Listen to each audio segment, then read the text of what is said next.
qui a apporté la richesse à Nantes, c'est le port maritime.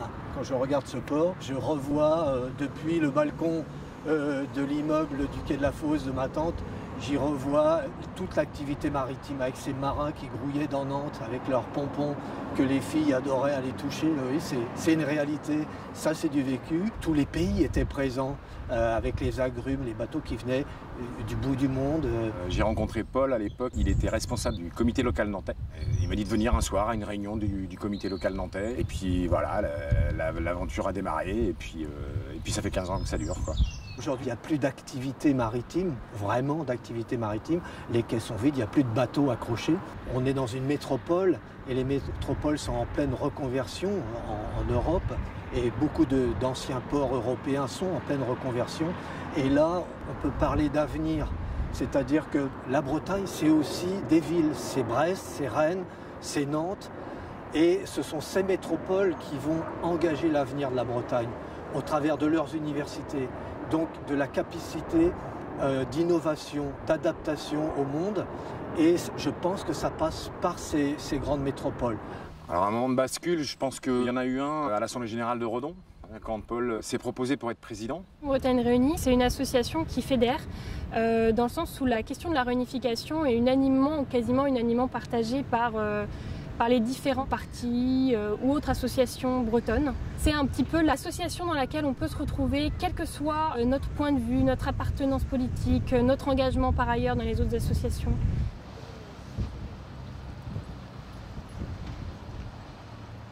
On a une grande période dans les années 2005 à 2015, principalement dans cette période-là. Les collectivités locales, territoriales en règle générale, se sont vraiment acharnées, eux, de leur côté, à développer ce mot ligérien, c'est-à-dire à pratiquer cette politique de substitution d'identité qui consiste à faire d'un breton un ligérien contre son gré. Et ça, j'ai trouvé que c'était insupportable parce qu'on ne peut pas falsifier l'histoire en permanence, même au prix de vouloir écrire un grand roman national.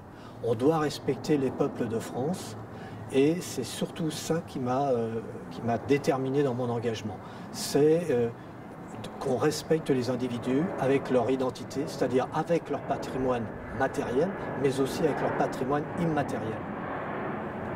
En fait, il nous paraissait intéressant que deux coprésidents agissent en tandem en fait, sur la présidence de Bretagne Réunie, parce que les institutionnels sont quand même basés là-bas, parce que l'Assemblée nationale, c'est plus facile de les voir là-bas, les relations avec les élus, les relations aussi avec la presse, des fois nationale. On a eu besoin avec les 100 000 signatures, là on va en avoir besoin pour l'opération vélo. Donc ça c'est, voilà, Alain s'occupe beaucoup de ça, il parle beaucoup avec les élus, il échange beaucoup, il va beaucoup représenter l'association dans les différentes instances.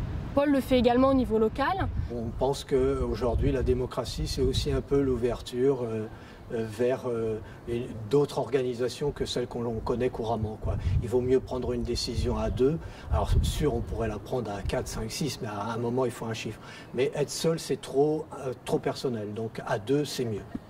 Quand il y a des choses qui se disent ou qui se passent par rapport à la réunification sur le département, on s'appelle très vite. Quand il y a un article de presse, par exemple, allez, on réagit comment Naturellement, on va plutôt communiquer avec Paul pour les actions de terrain, pour la logistique, parce que tout simplement, il est de là, il est basé ici, il connaît le terrain.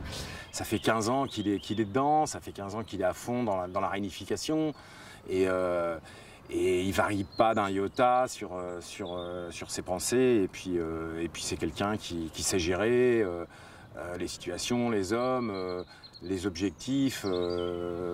Voilà, pour moi, c'est quelqu'un d'assez charismatique. Alors, en 2010, j'ai été élu président de Bretagne Réunie.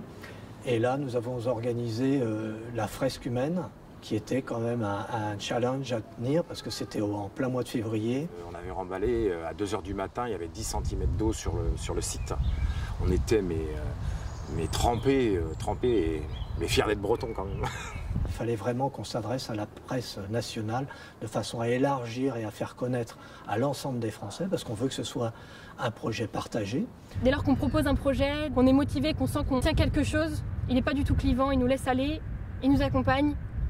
Et c'est ça qu'il cherche à faire d'ailleurs avec tous les membres de l'association qui veulent prendre un dossier en main. Il part du principe qu'à partir du moment où les gens sont motivés pour faire quelque chose, ils mèneront le projet jusqu'au bout.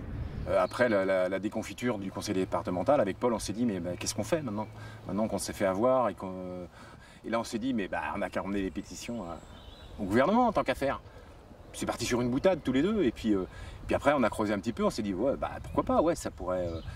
effectivement, puisque de toute façon, le conseil départemental ne veut pas s'en occuper, peut-être que le gouvernement voudra s'en occuper de cette problématique de la réunification et de la consultation des gens de Loire-Atlantique.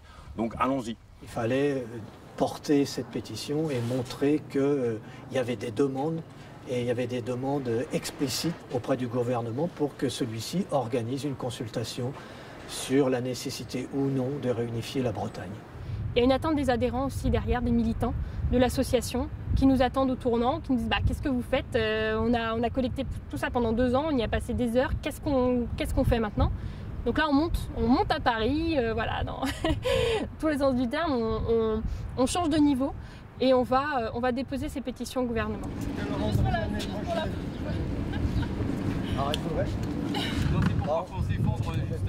Bon, attention, vous êtes prêts? Allez, 2, 1, on y va! Voilà. On pédalage. Oiseaux scrivent, mon rêve, vive la liberté. Oiseaux scrivent, toi, mon rêve, vive la liberté.